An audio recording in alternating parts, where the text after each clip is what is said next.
అతిపెద్ద ప్రజాస్వామ్య దేశమైన భారత్లో సార్వత్రిక ఎన్నికల సమరం ముగిసింది. దీంతో అందరి దృష్టి ఎగ్జిట్ పోల్స్ పై పడింది. జూన్ 4న ఎన్నికల ఫలితాలు వెలువడనుండగా చివరి దశ పోలింగ్ పూర్తయిన వెంటనే పోలింగ్ ఏజెన్సీలు, న్యూస్ ఛానళ్లు ఎగ్జిట్ పోల్స్ రిలీజ్ చేశాయి.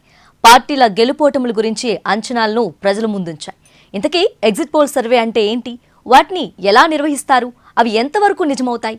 దేశంలో 7 దశల్లో లోక్సభ ఎన్నికల పోలింగ్ నిర్వహించారు. 543 మంది ప్రజాప్రతినిధుల భవిష్యత్తును ఓటర్లు ఈవీఎంలలో నిక్షిప్తం చేశారు. అయితే ఈ ఎన్నికల ఫలితాలకు సంబంధించి సర్వత్రా ఆసక్తి నెలకొంది. ఏ పార్టీ అధికారంలోకి వస్తుందో తెలుసుకునేందుకు జనం ఉత్సాహం చూపిస్తారు. ఈ క్రమంలోనే ఎగ్జిట్ పోల్ సర్వేల ఫలితాలను జనం ఆసక్తిగా గమనిస్తున్నారు. ఎగ్జిట్ పోల్ సర్వేలు నిర్వహించే సంస్థలు ముందుగా కొన్ని పోలింగ్ స్టేషన్లు ఎంపిక చేసుకుంటాయి. ఆ తర్వాత పోలింగ్ రోజున నిర్వాహకులు ఓటరు పోలింగ్ బూత్లో ఓటు వేసి వచ్చాక కొన్ని నిర్దిష్టమైన ప్రశ్నలు అడుగుతారు. వచ్చే సమాధానాన్ని బట్టి ఎక్కువ మంది ఓటర్లు ఏ పార్టీకి ఓటు వేశారో లెక్కగడతారు.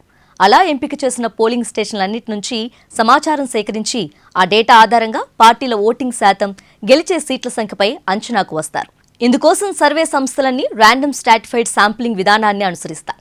ఈ విధానంలో నిర్దిష్ట నియోజకవర్గంలో ఓటర్లు వివిధ అంశాల ప్రతిపాదికగా చిన్న చిన్న గ్రూపులుగా వర్గీకరించుకొని అందరి ఆలోచనలకు తగ్గట్లుగా సర్వే నిర్వహిస్తారు. ప్రజా ప్రాతినిధ్య చట్టం 1951లోని సెక్షన్ 126A ప్రకారం ఎగ్జిట్ పోల్స్ నిర్వహిస్తారు. దేశంలో ఎగ్జిట్ పోల్ సర్వేలకు సంబంధించి ఎన్నికల సంఘం కొన్ని నిబంధనలను రూపొందించింది. ఎన్నికలను ఏ విధంగానూ ప్రభావితం చేయకూడదన్నదే వాటి ఉద్దేశం. అందుకే ఎలక్షన్ కమిషన్ ఎప్పటికప్పుడు ఎగ్జిట్ పోల్స్కు సంబంధించి మార్గదర్శకాలను జారీ చేస్తూ ఉంటుంది.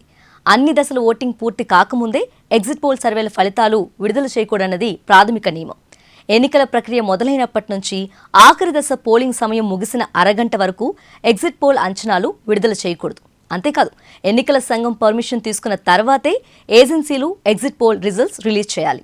భారత్లో రెండో సార్వత్రిక ఎన్నికల సమయంలో అంటే 1957లో Indian Institute of Public Opinion సంస్థ తొలిసారిగా ఎగ్జిట్ పోల్ నిర్వహించింది. అయితే దాన్ని పూర్తి స్థాయి ఎగ్జిట్ పోల్గా చెప్పలేం. 1980లో ప్రణయ్ రాయ్ తొలిసారి ఎగ్జిట్ పోల్ నిర్వహించారు. ఆ 1984 ఎన్నికల్లోనూ ఆయన మళ్లీ ఎగ్జిట్ పోల్ చేపట్టారు. 1996లో దూరదర్శన్ జర్నలిస్ట్ నలిన్ సింగ్ నేతృత్వంలో ఎగ్జిట్ పోల్ నిర్వహించింది.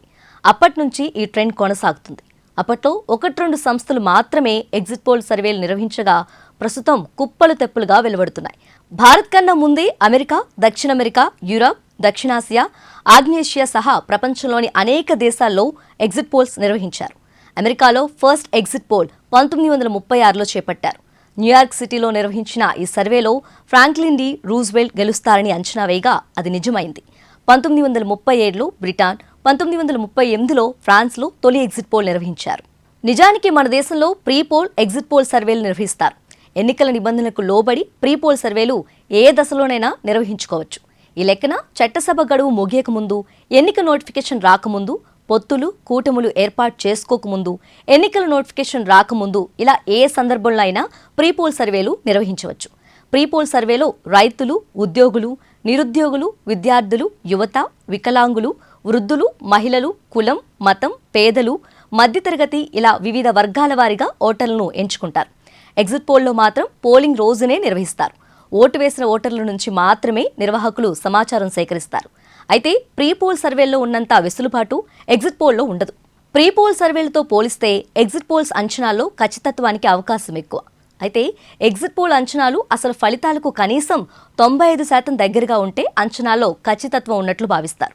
కానీ ప్రస్తుతం వాస్తవ ఫలితాలకు 60% దగ్గరగా ఉన్నా తమ అంచనాలు నిజమయ్యాయని చెప్పుకునే సంస్థలు ఎక్కువయ్యాయన్న విమర్శలు ఉన్నాయి. సర్వే నిర్వహించిన సమయం, ప్రాంతం, ఓటర్ మూడ్, శాంపిల్ పరిమాణం, ఇతర అంశాలపై ప్రీ పోల్, ఎగ్జిట్ పోల్ అంచనాలు ఆధారపడి ఉంటాయి. ఒక్క మాటలో చెప్పాలంటే ఎగ్జిట్ పోల్ అంచనాలు కూడా వాతావరణ శాఖ అంచనాల మాదిరిగానే ఉంటాయన్నది కొందరి అభిప్రాయం. కొన్నిసార్లు ఎగ్జిట్ పోల్ అంచనాలు, తుది ఫలితాలు దాదాపు ఒకేలా వస్తే మరికొన్నిసార్లు వాటికి విరుద్ధమైన రిజల్ట్స్ రావచ్చు. 2004లో ఇదే జరిగింది.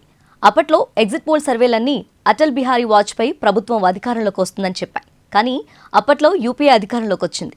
నిజానికి అన్ని సంస్థల ఎగ్జిట్ పోల్ అంచనాల్లో పార్టీ ఓటింగ్ శాతాలు, సీట్ల సంఖ్య వేర్వేరుగా ఉన్నా అవన్నీ ఒకే విధంగా ఉంటాయి. అరుదైన సందర్భాల్లో మాత్రమే వివిధ సంస్థల ఎగ్జిట్ పోల్స్ అంచనాలు భిన్నంగా ఉంటాయి. 2019 లోక్సభ ఎన్నికల సమయంలో నిర్వహించిన ఎగ్జిట్ పోల్ సర్వేల్లో చాలా వరకు బీజేపీ నేతృత్వంలోని ఎన్డీఏకు 300 కన్నా ఎక్కువ సీట్లు వస్తాయని అంచనా వేశారు. కాంగ్రెస్ సారథ్యంలోని యూపీఏకు 100 సీట్ల వరకు వస్తాయని చెప్పాయి. అందుకు తగ్గట్లుగానే 2019 సార్వత్రిక ఎన్నికల్లో బీజేపీకి 303 రాగా ఎన్డీఏకు మొత్తంగా 350 సీట్లు వచ్చాయి. కాంగ్రెస్కు కేవలం 52 సీట్లు మాత్రమే దక్కాయి.